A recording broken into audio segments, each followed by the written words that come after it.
Ano na sir, pag-reset, halimbawa may nag-error na mag-stop. Ipakanan siya. Tapos, double click nyo lang ito.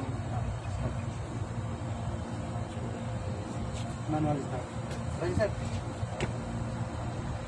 Yes sir, iilaw yung light indicator niya dito.